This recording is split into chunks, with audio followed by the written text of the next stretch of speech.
Yang kemudian saya ingin bertanya kepada Bapak, bagaimana Bapak memahami konsep dasar kurikulum merdeka dan IPAS? Kurikulum merdeka ya. Kurikulum merdeka yang saya pahami sebagai kurikulum yang tentunya memberi keluasan kepada guru dan juga dalam memilih metode, pendekatan, dan materi sesuai dengan yang dibutuhkan para peserta didik. Dan kedua, apakah perbedaan mendasar pelajaran IPS di kurikulum merdeka dibandingkan kurikulum sebelumnya?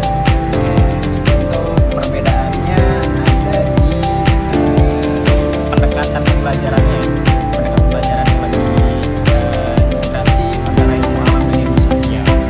Jadi jika sebelumnya IPA dan IPS itu terpisah, ini IPA dan IPS tergabung sehingga anak-anak ya peserta didik melihat fenomena berbagai sisi.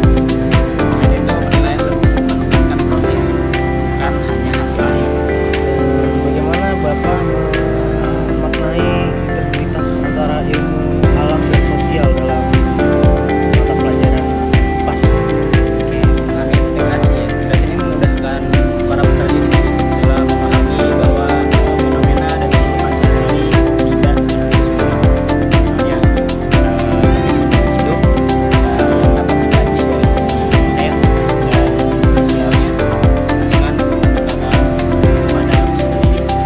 Keempat, juga kita melihat hubungan antar konsep pengembangan kemampuan berpikir yang holistik. Menurut Bapak ini menyusun modul ajar atau perangkat pembelajaran IPAS sesuai kurikulum merdeka?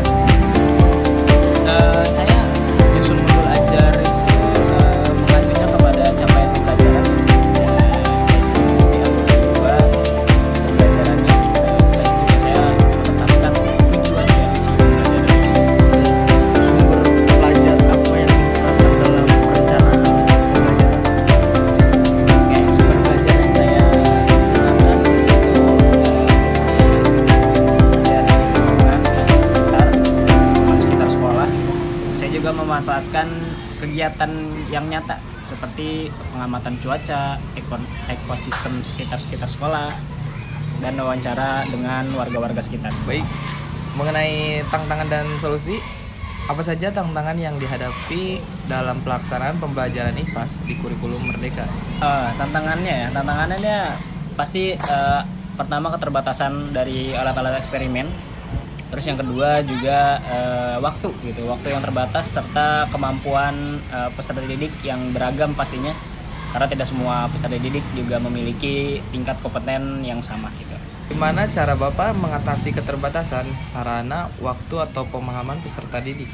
Oke, cara mengatasinya saya dengan menggunakan pastinya bahan-bahan yang sederhana ya, yang mudah ditemukan. Terus juga dengan pengelolaan waktu yang dilakukan dengan merancang kegiatan yang terstruktur untuk pemahaman para peserta didik.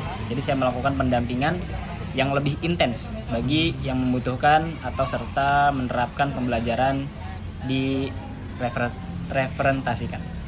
Oke, baik. Bagaimana dukungan dari sekolah dan rekan guru dalam penerapan pembelajaran IPAS? Oke, baik. Alhamdulillahnya sekolah memberikan dukungan ya yang sangat-sangat banyak berupa fasilitas dasar, terus juga kesempatan untuk mengikuti pelatihan-pelatihan serta diberi ruang kolaborasi antar guru dan rekan sejawat, juga saling berbagi perangkat ajar dan pengalaman untuk meningkatkan kualitas pembelajaran IPAS ini. Menurut Bapak, apa kelebihan pembelajaran IPAS di kurikulum merdeka dibandingkan sebelumnya? Untuk kelebihannya ini ada di pembelajarannya ya, yang lebih kontekstual, juga memberi ruang eksplorasi dan juga membantu para peserta didik untuk mengembangkan keterampilan berpikir ilmiah mereka. Terus, apa harapan Bapak terhadap pengembangan pembelajaran IPAS di masa yang mendatang? Saya harap sih akan ada lebih banyak lagi ya sarana pendukung eksperimen, terus juga peningkatan bagi guru-guru dan penguatan kolaborasi antara sekolah untuk berbagi praktik baik. Oke. Mungkin ada pesan atau saran apa yang ingin Bapak sampaikan kepada mahasiswa atau calon guru terkait pembelajaran IPAS di kurikulum Merdeka?